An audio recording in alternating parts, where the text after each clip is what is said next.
하나님께서는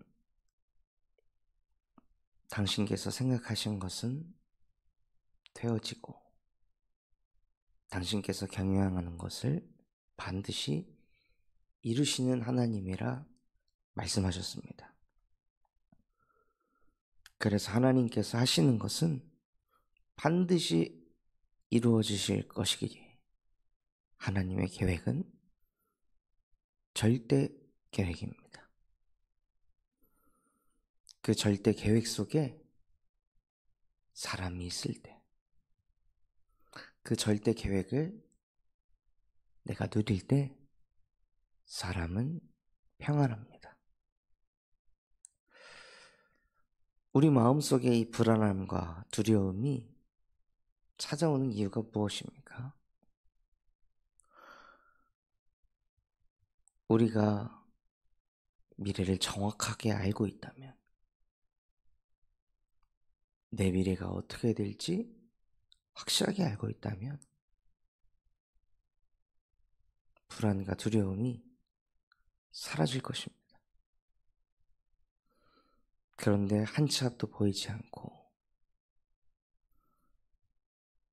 미래가 어떻게 될지 예측이 되질 않으니 마음에 불안함과 두려움이 찾아오게 되어 있습니다. 하나님께서는 원래 인간을 창조하실 때 하나님의 형상대로 창조하셔서 하나님이 어떻게 하실지 다 아는 존재였습니다. 하나님이 나를 어떻게 인도해 가실지, 하나님이 나를 통해 무엇을 하실지 알고 있었습니다. 그래서 다윗 또한도 하나님의 형상이 회복이 되니 그 왕의 자리에서 무엇을 해야 할지 알고 있었습니다. 사무엘을 통해 기름 부음을 받을 때 언약궤가 정처 없이 떠돌아다니는 것을 듣게 되었습니다. 그래서 정말 내가 힘이 생긴다면, 정말 나에게 능력이 생긴다면 그 언약궤를 모실 수 있는 성전을 건축해야겠다. 그것이 사실은 다윗이 어릴 적부터 가지고 있었던 언약이었습니다. 그리고 그것을 이룰 때, 그것을 실제 도전할 때 하나님께서 가장 기뻐하시겠구나. 하나님께서 나를 보며 행복하시겠구나.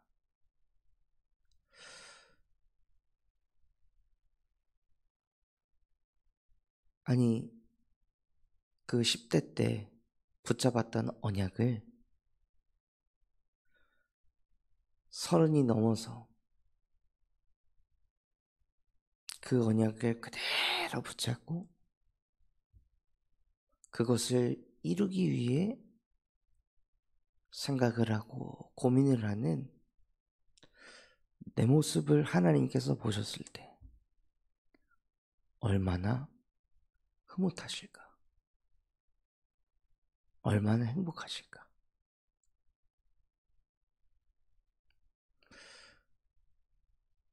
다윗이 스스로 그런 생각을 하지 않았을까요?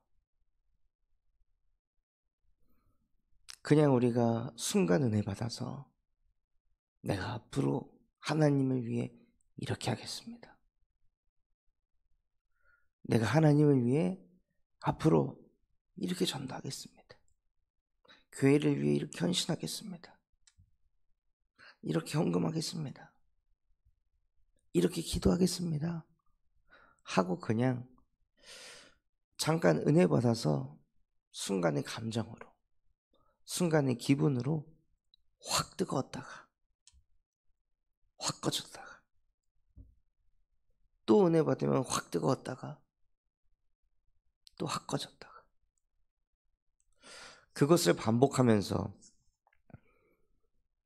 신앙생활을 하는 것이 아니라 하나님께서 나에게 언약을 주시고 하나님께서 나에게 말씀을 주시고 그 말씀 가지고 세월이 지난 후에도 여전히 그 말씀을 붙잡고 기도하는 모습을 볼 때 하나님이 가장 기뻐하지 않으실까요? 하나님께서 우리를 하나님의 형상으로 창조하셨다는 그 말씀을 세월이 지난 후에도 여전히 그것 붙잡고 나는 하나님과 함께할 때 가장 행복한 존재입니다. 나는 하나님과 함께할 때 가장 힘을 얻습니다. 나는 하나님과 함께할 때 이 세상에 가장 평안합니다. 그래서 나에게 하나님을 가장 기쁘게 하는 것은 내가 하나님과 함께하는 것입니다. 그래서 오늘도 나는 당신과 함께하는 이 시간이 나에게 가장 소중합니다. 라고 고백하며 오늘도 한결같이 하나님이 주신 말씀으로 하나님을 만날 때 그런 우리의 모습을 보며 하나님이 흐뭇하시지 않을까요? 하나님이 기쁘시지 않을까요? 다윗이 그 인생을 사니까요. 하나님이 다윗에게 복을 주시며 하나님이 다윗에게 이르시되 내가 너를 양치는 데서 불러와서 이스라엘의 주권자가 되게 하고 네가 가는 모든 곳에 너를 이길 자가 없게 할 것이며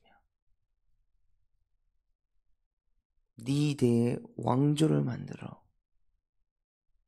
너의 후손 영원히 멸망하지 않을 것이다 하고 하나님께서는 다윗의 미래를 축복하시고 계획하셔서 너의 미래는 이렇게 될 것이다 하고 하나님이 어마어마한 복을 주셨습니다. 그게 다윗에게만 주어지는 것이 아니라요. 하나님의 자녀에게 주어지는 것입니다. 하나님의 형상을 회복한 자들에게 하나님께서 똑같이 복을 주시고 똑같이 은혜를 베푸십니다. 그래서 가장 중요한 키는 무엇이냐? 복을 받기 위해서 애를 쓰는 것이 아니라 복을 받기 위해서 뭔가 액션을 취하는 것이 아니라 어제도 안타까웠던 건 신우의 예배를 하고 차를 마시면서 포럼을 이렇게 듣는데요. 11조를 안 하니 하나님이 복을 주시지 않는 것 같다. 11조를 하는데 성도와의 교제를 열심히 하지 않으니 복을 조금만 주시는 것 같다. 이런 이제 말씀들을 나누시더라고요. 무슨 하나님이 짠돌입니까? 무슨 하나님이 그런 걸 다 계산하고 따져가면서 너 11조 제대로 안 하니 넌 아웃. 너는 교회 성도들하고 교제 바르게 안 하니 넌 아웃. 하나님이 이런 거 하시는 분입니까? 진짜 가장 중요한 것은요. 복을 받는 통로가 어디이냐? 하나님의 형상을 회복하는 것입니다. 즉 하나님의 형상이 회복된 자들은 하나님의 말씀이 임한 자들입니다. 하나님의 형상이 회복됐다면 말씀이 들려지고 그 말씀 붙잡고 기도가 되어지고, 그래서 자꾸 응답위원이 그것 가지고 사람을 살리는 전도자로 살아가는 것이, 그것이 하나님의 형상을 회복했고 여호와께서 복을 주고 계신다는 증거입니다. 경제의 축복은 신앙생활 하지 않아도 얻을 수 있습니다. 가정의 화목은 신앙생활 하지 않아도 얻을 수 있습니다. 건강한 육신을 갖는 것은 신앙생활 하지 않고 바르게 자기관리해도 얻을 수 있는 것입니다. 진짜 우리가 하나님과 함께하면서 얻어야 할 것이 무엇입니까? 도대체 나는 누구입니까? 무엇 때문에 우리가 신앙생활하고, 무엇 때문에 하나님과 함께하고, 무엇을 위해 하나님께 복을 받아야 합니까? 나는 누구입니까? 하나님이 나를 도대체 어떤 존재로 창조하셨습니까? 저와 여러분은 하나님의 형상으로 창조된 영적인 존재입니다. 그래서 영적인 존재는 영적인 응답을 받아야 합니다. 영이신 하나님의 말씀이 실제 내게 살아 역사해야 하며, 영이신 하나님의 말씀이 붙잡혀야 되고, 그 영이신 하나님의 말씀 가지고 기도할 때 하늘 보좌가 움직이면서 실제 우리 인생 속에 응답이 오는 것을 자꾸 확인해야 내 생각대로 안 갈 거 아니에요. 하나님이 응답하시는 것을 보면서 살아야 내 마음대로 내 뜻대로 안 살 거 아니에요. 말씀이 성취되는 것을 자꾸 보아야 그 말씀 성취되는 흐름 속으로 인도받을 거 아니에요. 그러니까 인본주의를 안 쓰고 싶어도 응답이 없고 말씀이 안 들리면 자연스럽게 인본주의를 쓸 수밖에 없는 겁니다. 염려 걱정을 안 하고 싶어도 기도 응답이 계속 없는데 어떻게 염려 걱정을 안 할 수 있겠습니까?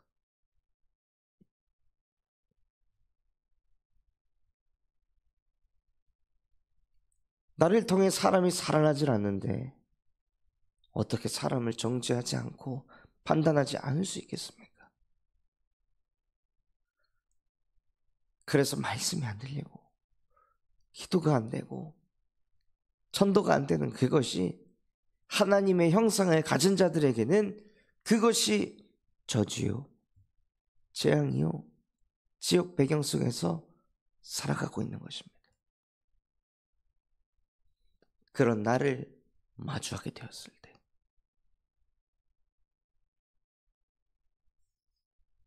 분명히 메시지를 듣는데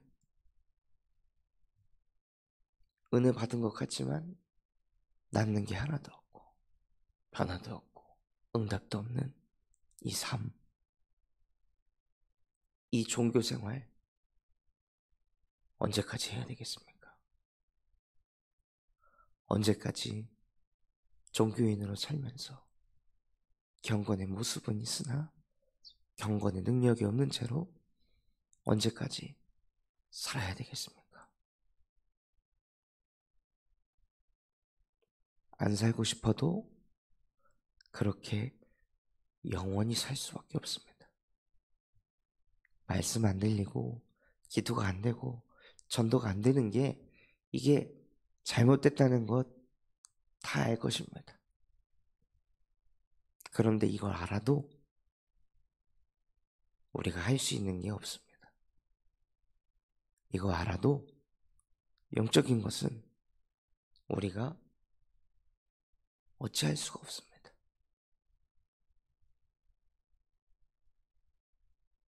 하나님의 형상을 가졌으나 그 형상을 누리지 못하는 저주와 재앙과 지옥 배경 속에서 영원히 살아갈 수밖에 없는 게 나구나.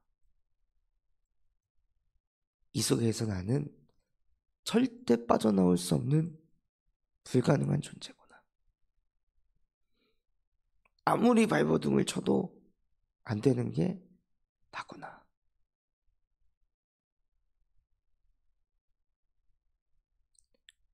그 절망을 깨달을 때 그때 하나님께서 이루시는 구원의 계획이 성취되기 시작합니다. 우리가 아직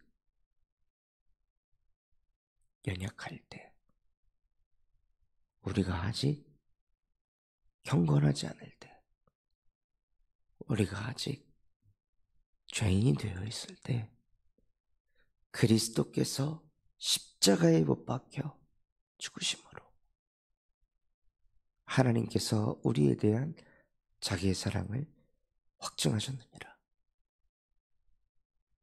말씀이 안 들리는 그 문제, 기도가 안 되는 그 문제, 전도가 안 되는 그 문제는 내가 십자가에서 끝내지 않으면 안 되는 문제다.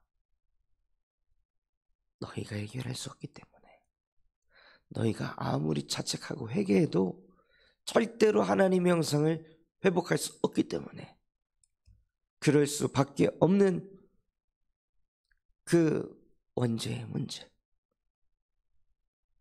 그럴 수밖에 없는 하나님 떠나 영이 죽어버린 그 문제, 그럴 수밖에 없는 흑암에게 완전히 사로잡힌 그 문제.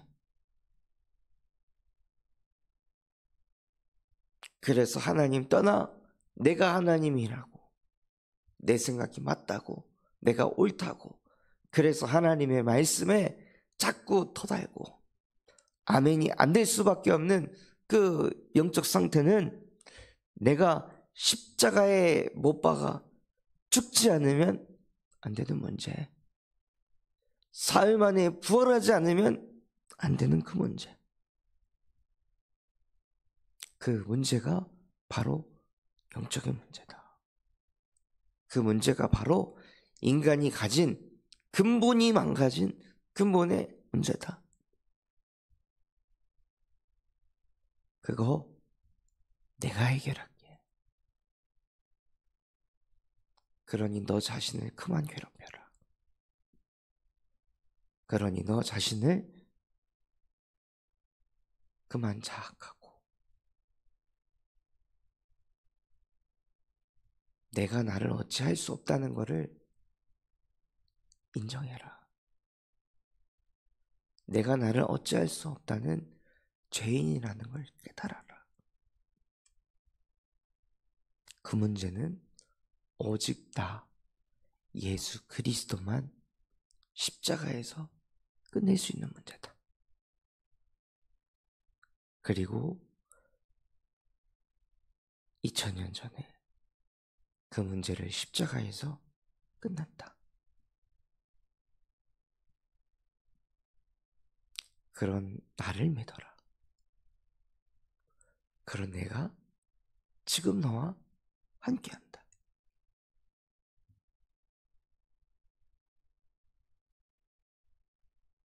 (2000년) 전에, 아니 창세기 3장 15절 때부터 수천 년 동안 그 구원을 계획하시고 그 구원을 수천 년 만에 이루시고, 그리고 2000년이 지나 시간과 공간을 초월해서 지금 우리에게까지 그 구원의 계획이 이루어지고 있습니다. 그 구원의 계획 속에 하나님, 내가 있게 하옵소서. 나의 인생 계획 속에 내가 있는 것이 아니라 그 하나님의 구원의 계획 속에 내가 있게 하옵소서. 그래서 그리스도의 보혈의 능력이 내 안에 임하게 하옵소서. 그 십자가의 사랑이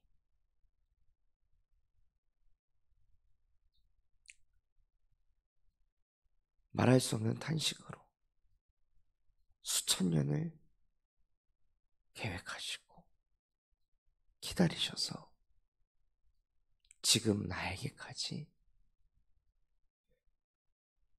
이 복음이 뻗어가기를 기다리셨던 그 하나님의 기다림,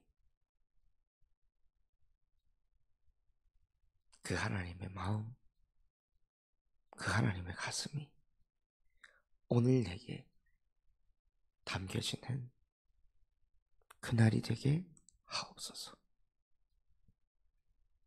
아,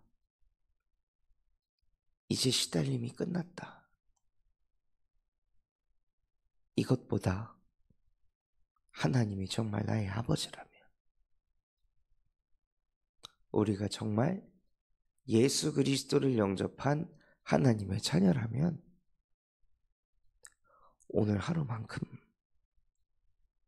그 아버지의 마음을, 그 예수의 마음을 깨닫는 날이 되시길 바랍니다. 자식이 맨날 내 아픈 것만 생각하고 나 힘든 것만 생각하고 내 문제만을 바라보는 그런 인생을 살아가고 있는 모습을 부모가 볼 때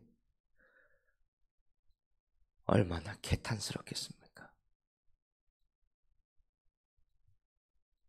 부모의 희생, 부모의 열심, 부모의 노력 하나도 보이지 않고 대화할 때마다 늘 자기만 말하고 늘 자기 입장만 얘기하는 자식을 볼 때 그 부모는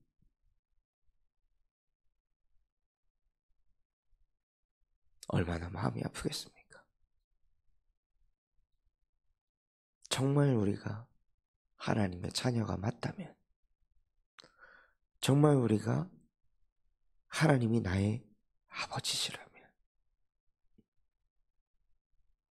그 구원의 계획을 이루기 위해 수천 년을 기다리시고 기다리시고 기다리시며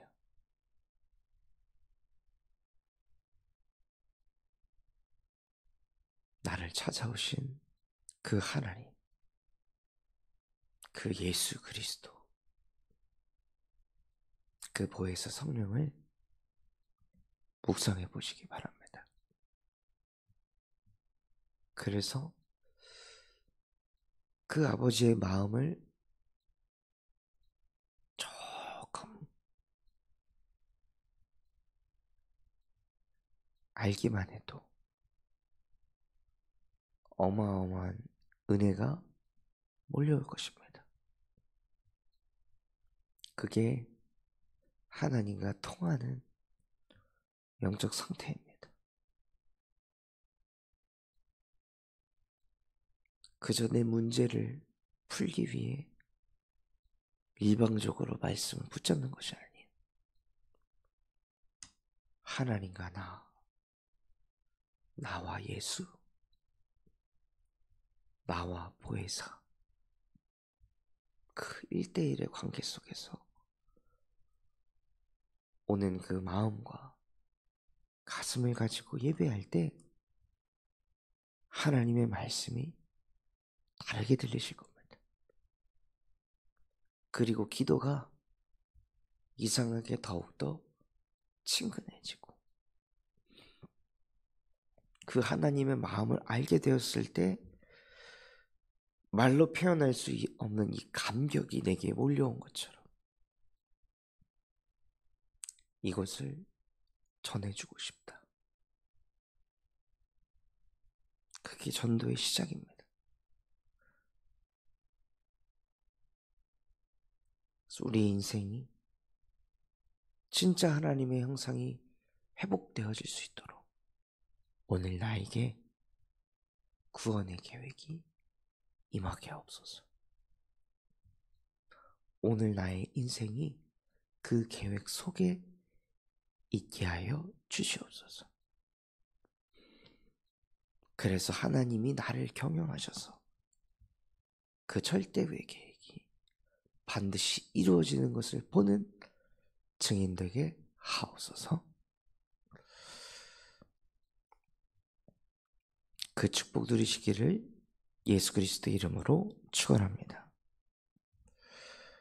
보잡은 말씀 가지고 합심해서 기도하겠습니다. 하나님,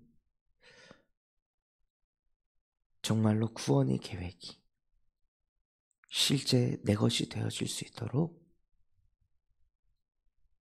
수천 년을 기다리신 그 하나님의 마음이 내 안에 전달되는 오늘이 되어 하나님의 형상 회복되게 하옵소서. 군산 청소만교회가 금토일 시대를 열고 세 가지 뜰이 세워지게 하시며 청년 전도 운동이 일어나고 8번째 렘넌트를 세우는 렘넌트 시스템과 성경적 다락방 전도 운동이 일어나게 하여 주시옵소서. 바티전 선교원의 사역을 통해 미래를 살리는 7천 전문 지도자가 세워지게 하시고 호프 동아리를 통해 마약 중독 예방교육할 수 있는 전문인과 다락방 운동할 제자가 세워지게 하시며 전북로의 캠프를 통해 전라북도 170만 명의 회원들에게 이 복음이 뻗어가는 12지역에 하나님의 망대가 세워지게 하옵소서. 그런 마음과 중심을 담아 합심해서 기도하겠습니다.